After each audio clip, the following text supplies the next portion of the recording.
Cuaca buruk juga berdampak pada tertahannya ratusan truk yang hendak melakukan penyeberangan, baik melalui Pelabuhan Merak, Banten maupun Bakauheni, Lampung.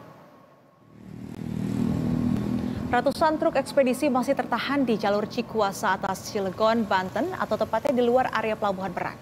Antrian ini terjadi disebabkan oleh kondisi cuaca buruk yang membuat kapal feri sulit untuk sandar ke setiap dermaga yang berada di Pelabuhan Merak. Berdasarkan informasi dari Stasiun Meteorologi Maritim Pelabuhan Merak, gelombang laut di sekitar Pelabuhan Merak terpantau cukup tinggi, yakni mencapai 1,5 hingga 2,5 meter. Bahkan ketinggian gelombang sempat mencapai 3 meter.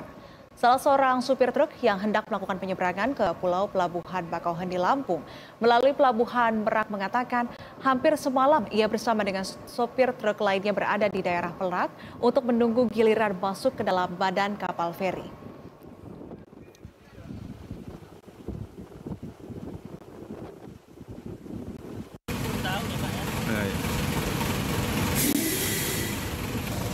Kita barusan, Pak. Barusan ya? Oh berarti Kita semalam tuh tidur aja di warung. oh gitu. Tapi juga macet malam. Kelontongan, Pak. Kelontong. Tak hanya di Pelabuhan Merak, Banten, antrian ribuan kendaraan juga tertahan di Pelabuhan Bakauheni, Lampung. Antrian kendaraan bahkan mengular hingga mencapai 1 kilometer dari gerbang masuk pelabuhan. Gelombang tinggi dan angin kencang mengakibatkan kapal penumpang kesulitan untuk bersandar di dermaga. Situasi ini tidak hanya menghambat pelayaran, tetapi juga mengganggu proses bongkar muat kapal. Pihak ASDP Pelabuhan Bakauheni menyatakan bahwa pelayaran kapal akan dihentikan jika cuaca semakin memburuk demi menjamin keselamatan para penumpang. Kendalanya di cuaca dan kesulitan pada saat akan sandar karena beberapa kapal itu gagal sandar dan dia harus berputar ulang dan menyesuaikan untuk bisa sandar dengan selamat. Kondisi cuaca ini juga pastinya bukan stop pelayaran tapi menjadi lebih terhambat karena cuaca. Jadi saya mohon pengertian bahwa kondisi ini tidak bisa kecuali cuacanya membaik kami akan. Dan untuk mengetahui situasi terkini di Pelabuhan Bakauheni, kita terhubung dengan kontributor Roy Triyono. Selamat malam, Roy. Roy, bisa Anda jelaskan bagaimana cuaca di Pelabuhan Bakauheni hingga malam hari ini? Apakah gelombang tinggi ini masih terjadi di sekitar Pelabuhan Bakauheni dan apakah penyeberangan di sana ini masih ditutup, Roy? Baik, Nisrina dan pemirsa BTV dimanapun Anda berada, dapat saya informasikan saat ini cuaca buruk yang menyebabkan gelombang tinggi masih terjadi di Pelabuhan Bakauheni.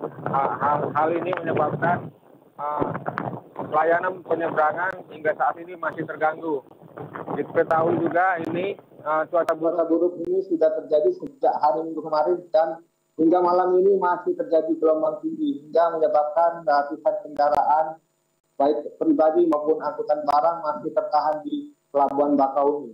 Untuk mengantisipasi terus semakin menumpuknya kendaraan, PT ASDP Bakauheni masih mengoperasikan 7 dermaga yang ada. Namun untuk pelayanan pihak ASDP menyesuaikan dengan kondisi cuaca dan gelombang tinggi yang saat ini masih terjadi ekstrim. Demikian, Isrina. Iya, cuaca buruk masih terjadi di sekitar pelabuhan hingga malam hari ini sehingga gelombang tinggi juga masih terjadi sehingga memang kapal-kapal ini belum dapat menyeberang. Lantas ini bagaimana dengan antrean kendaraan yang terjadi? Apakah penumpukan ini terjadi dan juga apa kemudian langkah rekayasa dari pihak ASDP Pelabuhan untuk bisa mengurai antrian ataupun penumpukan kendaraan yang terjadi di sana? Roy. Baik, Yusrina.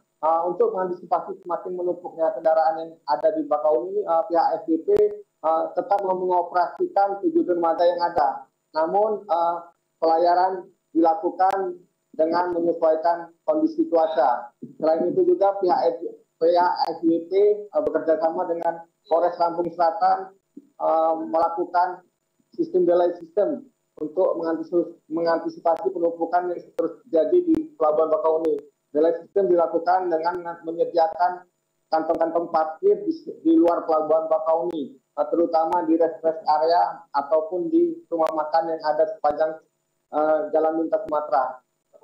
Kondisi penumpukan ini diperparah dengan adanya sejumlah mobil yang belum mempunyai tiket memaksa masuk pihak kepolisian bertindak tegas dengan memutarbalikkan kendaraan yang belum memiliki tiket.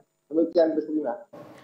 Baik, nantinya penyeberangan akan dilakukan secara situasional dan kantong-kantong parkir di sekitar rest area sudah disediakan oleh pihak SDP untuk menampung truk-truk yang belum berhasil menyeberang. Terima kasih atas informasi Anda, Kontributor Roy Triyono.